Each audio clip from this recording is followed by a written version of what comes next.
I think that we can film this video in a more suitable attire.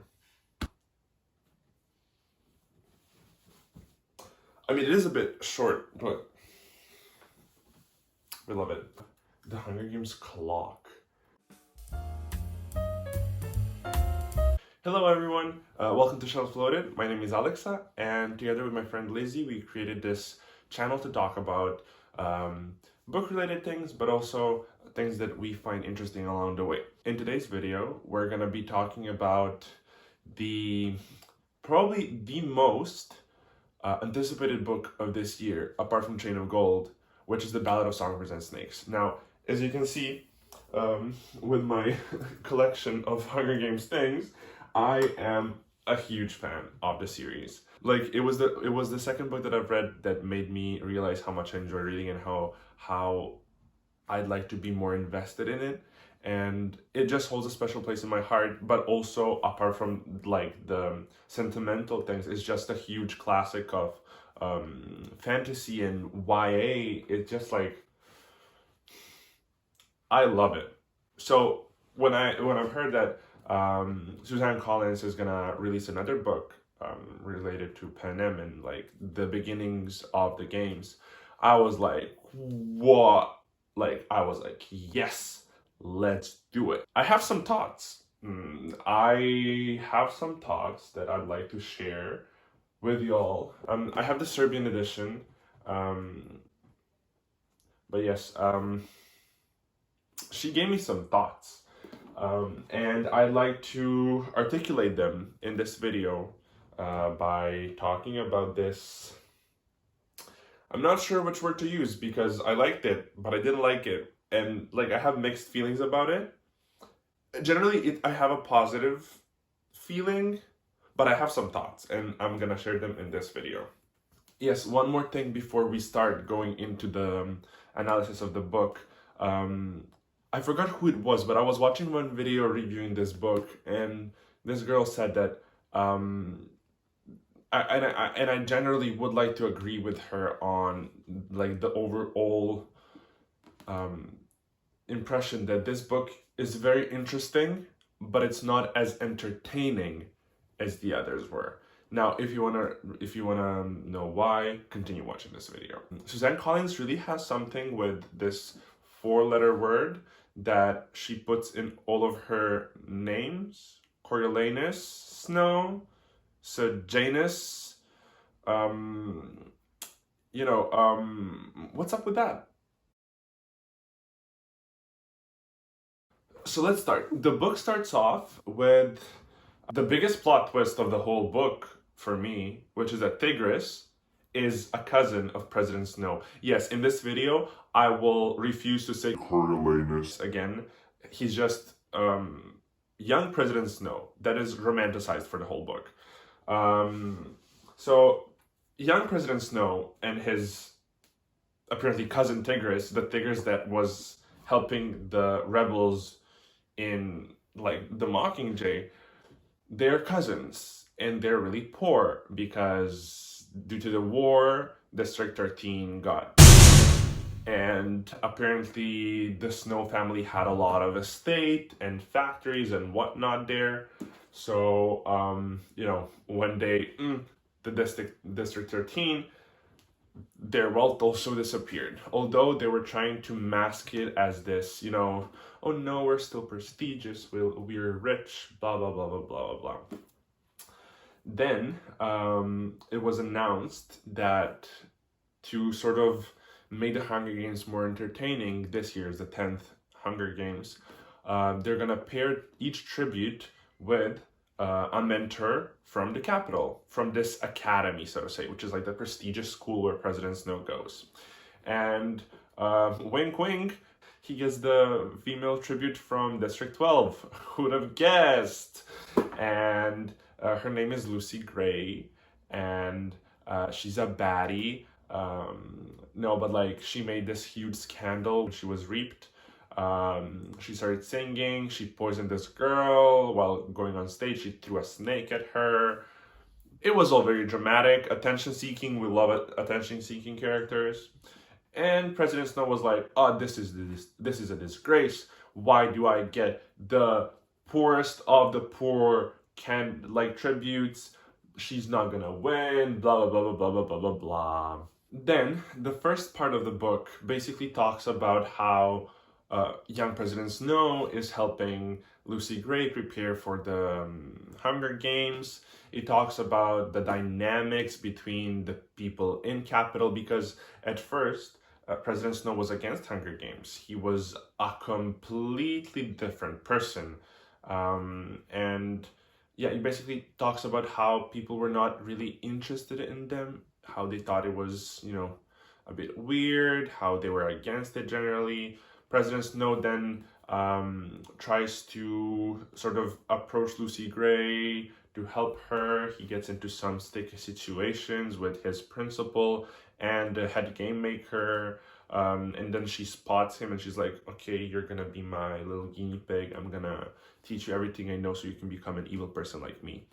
And basically the first part is generally like, "Oh, let's prepare for the games. You need to eat because they're not giving you food." And then like the first half of the book, first quarter of the book is literally him feeding Lucy Gray, and like it talks about that sort of stage, which was very interesting for me.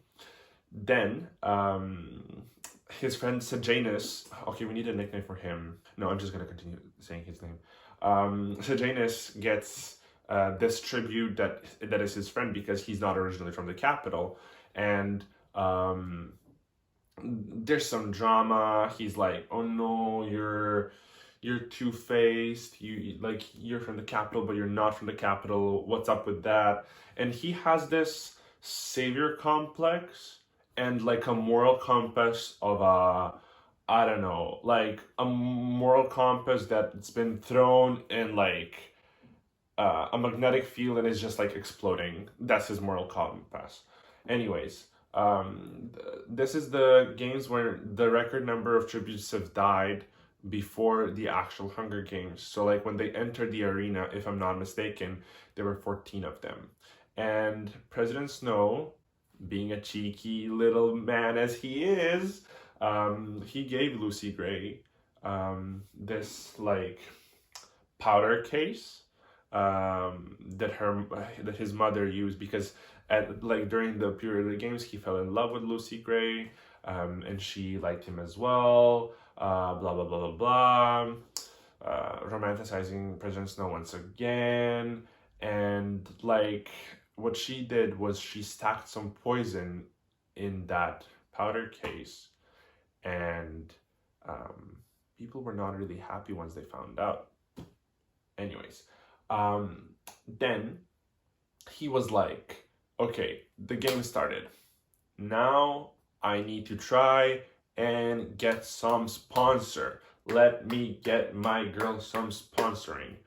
And then, being the person he is, Sejanus decides to sneak into the arena, and then a really evil game maker says, "Okay, I know what's gonna be a really good test for you, and that's what's gonna build your character. You're gonna go save Sejanus in the arena, get almost killed, but you're gonna save him, and that is gonna be like an epiphany for you." So young President Snow goes into the arena. He has a really dramatic talk with Sejanus, and then Sejanus is like, "Oh, thank you for saving me." And then they run, but some tributes chase them, and then President Snow actually kills a kid in the arena. Like, anyways, what happens then is that, Hunger Games as Hunger Games, people are getting killed, whatever, and at one point, there are less and less tributes, and the strategy of Lucy Gray was to hide in like the labyrinth thingy of like catacombs or whatever around the arena and poison people with the poison thingy. However, because he was, he had some concussions, whatever, young President Snow went to the head game maker, whatever her name is, I really didn't like her. I mean, she was evil, but you know, like that chaotic evil. But like, I actually don't know. Okay, we're gonna talk about her later. Anyways, when he gets there, he sees this big box of snakes, like a cage filled with tiny neon snakes. It's like a rave, it's a party, and President Snow is not having it. He knows that those snakes are gonna go into the arena and kill his Lucy Gray. And he's like, I ain't having none of that. Beep. And he gets the handkerchief or whatever, my brain is not working, that had the DNA of Lucy Gray. He throws it into the box in order to like have her DNA, as you know, like the snakes are gonna get used to it, so they're not gonna bite her. That's strike 3 or 2. Then the next day, oh, what's gonna happen? What's happening? Oh, there's a big plane drone thingy in the sky and it's holding a box. What is it? Oh, it's the killer snakes. And basically the game makers just like boop the snake nest, and it splashes and snakes are going everywhere, killing everyone they're touching. People are climbing trees, they're trying to run away. And then you see our girl, Lucy Gray, having none of it. She's like, no, snakes are my friends. She starts singing a song, and all the snakes swirl up on her, making like a dress of snakes. In my head, it was such a majestic moment. I do realize that it might not have been such a majestic moment, but in my head, that was like the most iconic scene of the book. Yeah, she gets those snakes, and like she goes back into the caves. Everyone is like,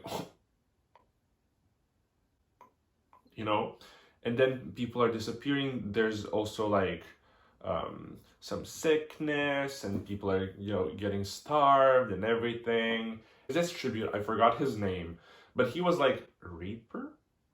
I think his name was Reaper. Anyways, him and Lucy Gray are the last people basically alive in the end. And yeah, Lucy Gray killed some people with snakes afterwards. She killed one guy. But what happened with Reaper is that he also was too tired because he didn't sleep, and then he got the sickness and blah, blah, blah, blah. So Lucy Gray ends up winning. Yay! Everyone is super happy. President Snow is like, yeah, I have the winning spot, because one thing that I didn't mention is that the winner would get a scholarship for the university, which Snow didn't have enough money to go to. So he was like, I need to win and get that scholarship for university if I want to become president, because that little man already knew that he was going to be a president. You know, President Snow is celebrating, he's getting his girl, she's not gonna die. And then the principal of his academy is like, you cheated, that's not good, bye-bye, you know. There were some options for him that were more drastic, but in the end he decided to go to District 12 out of all the districts and become a peacekeeper. And basically the second half of this book is literally him being a peacekeeper, and it's so boring. Like, this book is literally written in, it could have been 2 books. The first part, The Hunger Games, which was really good, not to lie, it could have been better, but it was, you know, it was really interesting. This part was entertaining. This part here is neither interesting nor entertaining. Like, it's literally, I can't. The only things that I liked, like, I'm not going to talk about him being a peacekeeper because that was absolute piece of garbage. But yeah, okay, this part here, the epilogue was really nice. This part here, the only things that I want to highlight are the following. He becomes a peacekeeper. A few days later, his friend, the moral compass, Sejanus, comes as well, because, and then they become friends again, and they're like, oh, let's destroy our moral compasses, whoop whoop. So Janus wants to fund the revolution. President Snow is like, no, stop. and then they work on some project for mockingbirds and mockingjays and normal jays and jabberjays, whatever their names are. President Snow snitches on him. Now, okay, so this part gets interesting. The only actual part, like the only actually interesting part, was when Lucy Gray interacts with him again, because it really brings back the memories from the original series, because it has a lot of like small Easter eggs. For example, Lucy Gray was the one who wrote the "Meet Me at the Hanging Tree" song. They ate Katniss. Remember the potato flower thingy that Katniss is named by? They ate it. There were some more Easter eggs, but I forgot them. I don't remember them now. But yeah, those were really interesting things to like see how like the mentality. And this thing is President Snow being romanticized. This big chunk is President Snow being romanticized, and then here it's the part when he actually gets crazy, and him and Lucy Gray decide to run away, and then like they find the guns that he used at one point to kill someone, and like there was like this shooting between the mayor's daughter, Lucy Gray's ex-boyfriend. It was wild. And he finds the guns and he's like, okay, they cannot frame me now, so I'm gonna, like, I can go back and show them that I'm a good boy. I'm gonna manipulate everyone if I throw these guns away. And then Lucy Gray, being the baddie she is, realizes that he wants to kill her because she's the only one who knows the truth with the guns. She runs away. President Snow is like, oh, Lucy, like, it was literally like a scene from a horror movie. Like, you see someone's mind changing. He was like with a gun, huh, Lucy Gray, where are you? Huh? No. In the epilogue, which was the most interesting part of the book for me, they talk about how he's back in Capital, how he's redeemed. He kills the headmaster. He poisons him, which is like, later in the books, he also tried to poison people and everything. So it's like his signature move. But the game maker decides that she wants him as her intern, and he starts working on the commercialization of the games, and that's really interesting. Like, this small part, the epilogue, could have been prolonged a bit, so we see how the games were commercialized and how they became such a big thing in Panem. But yes, this is basically the overview of the book. Let's talk about things that I didn't necessarily like. The first thing is, let's look at the graph of my enjoyment when I was reading the book.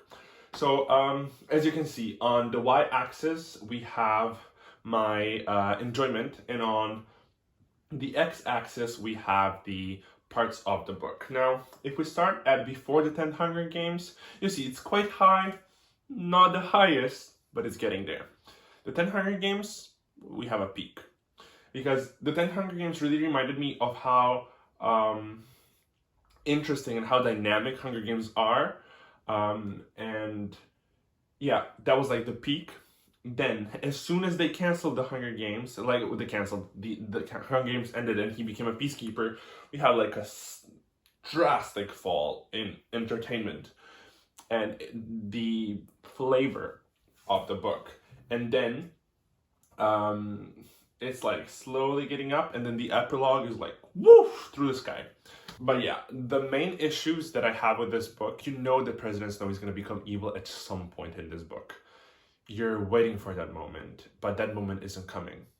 He's being romanticized, his behavior is incoherent, his moral compass is all over the place, his motivation is there, but it's not, we see the moment he cracked, but that moment could have been, I don't know, I guess I'm not as satisfied as I imagined that I would be while reading this book. And I really dislike the fact that he was romanticized for such a long time. So many, like, she compared his locks, like his hair, being so beautiful, like 17 times, and I was like, no. Throwing in Sejanus was honestly like the only person that has a worse moral compass than actually his moral compass was, I don't know, it was weird. Like it was going all over the place. He did have a more, let's say, more determined way, like his motivation was laid out in a better way, but I didn't like that guy. I didn't like him. Yes, Lucy Gray is a baddie. She is crazy. Like, she is this free-spirited girl, and like, she's literally crazy, but I love her so much for some reason. Like, I was rooting for her the whole book, and I was so happy when she ran away. I was like, yes, you go and live your life. You won the Hunger Games. You survived this. You get to do whatever you want now. Go and live your life. The Peacekeeper part just threw me off. Like, I was really enjoying the book, apart from the things that I didn't like. But I was like, why? It's literally so boring. The Peacekeeper, I get it's because of his, like, his development. But Susan Collins, listen. So you have this part here that was super interesting, right? And then you have this big chunk of things that I didn't want to read. I mean, they were necessary, but I didn't like reading them. So what you could have done is you could have, like, this part here, like the big part, you could have written it in, like, you know, something like this, like 60, 70 pages, just to keep the information, because honestly, half of the things that happened were not really important. And then you could put this big part, the evolution of Hunger Games. And like, you can see how every year they improved because they saw the faults of the previous year. And it's just this huge evolutionary process of this phenomenon.